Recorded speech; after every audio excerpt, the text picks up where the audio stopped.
Hey, Shalom. I want to start off by giving all praise, honor, and glory to Yahweh Shem Yahshai, by Hashem, Rakaha Kodash. Double honors to the apostles and elders of Great Millstone. Peace and blessing to you, brothers, throughout the four winds, pushing this truth and sincerity. You can see the video is going to be titled, Nothing Happens Without Yahweh Shem Yahshai's Sign Off. And the sign off basically like his seal. The order goes out and it has to have his seal on it to go forth. You know, and this video really like shows the power. Like, you have to understand, Yahweh Shem Yahushai, when you're dealing with an entity or entities that's so powerful, the mind can't even comprehend it. The mind can't comprehend the power that they have. Okay. This is Ecclesiasticus 39:28. It says, "There be spirits that are created for vengeance, which in their fury lay on sore strokes. In the time of destruction they pour out their force and appease the wrath of him that made them." So I kind of picked up on something through the spirit in this. So it was spirits that were created with a certain amount of power. So Yahweh Shem Yahshai created these spirits with a certain amount of power, with a certain task that they specialize in. It's a spirit if you get hit by a car. That spirit is going to be put on you, or put out there to where that actually happens. And in each situation, it's a spirit for that. That is like the mind comprehending these things, that these spirits are basically already in place before you even know it.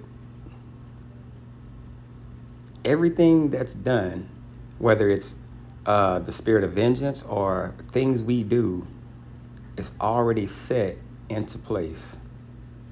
That's the power of Yahweh Shem Yahushai. That's why I said it's a fearful thing to fall into the hands of the living power.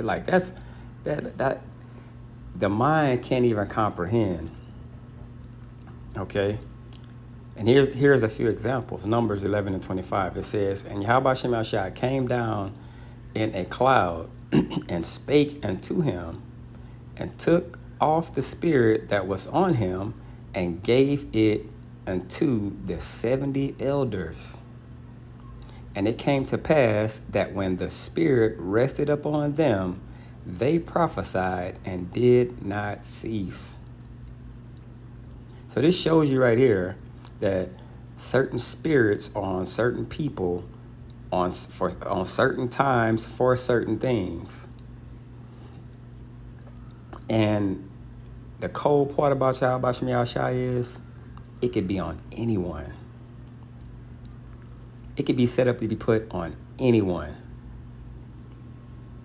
2 Samuel 23:2.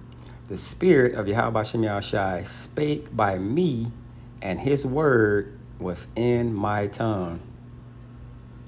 So it's no such thing as free will. What you're saying and what you're doing is how this actually has to play out. No control.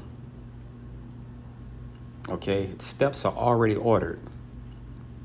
That's why you pray that the Lord keeps that spirit and not take that spirit not away from you, because it can be yanked away from you.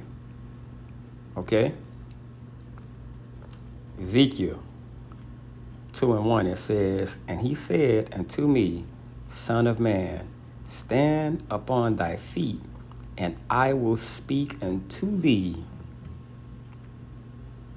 And the Spirit entered into me when he spake unto me, and set me upon my feet, that I heard him that spake unto me. So the message spiritually is given through a spirit. Okay? So you'll have people, their sole purpose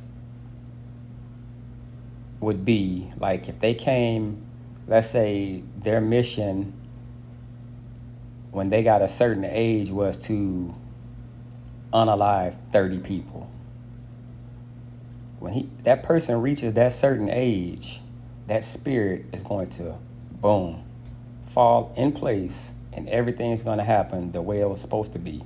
And what's so cool about that is that a spirit was put on those 30 people to be in that certain particular place. This is how powerful Yahweh Shem Yahushua is. To have everything lined up and set up. It's like it's orchestrated perfectly. It's to where it's scary. Like, it really is. Like, it's scary.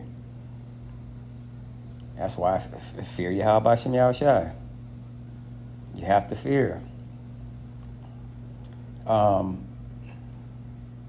Micah 3:8, it says, but truly I am full of power by the Spirit of Yahweh Shem Yahushua, and of judgment, and of might, to declare unto Jacob his transgression, and to Israel his sin.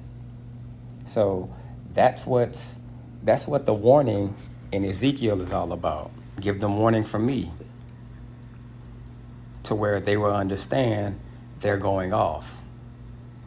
So everybody who came into, who was called into this truth, had a date to where that spirit, it fell on them, to where they knew the mission, because a lot of brothers more than likely came from the church,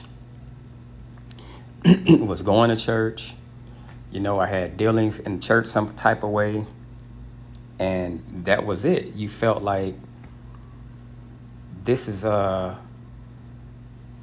walk that I need to be walking in, and it's sold beautifully when you're in church. You really be believing it, but guess what? That's a spirit as well. You were stuck under that spirit. And then what happened? The truth came along, and the Lord took that spirit off and exchanged it with what's really going on. Kind of like the Matrix. Neo was walking in just a regular, but he knew something wasn't right. So when he saw what was really going on, he understood, wow, I've been living a lie.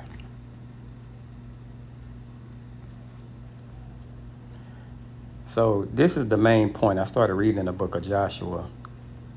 So it says, and Joshua, the son of Nun, sent out of Shittim 2 men to spy secretly, saying, go view the land, even Jericho. And they went and came into the harlot's house named Rahab, and lodged there.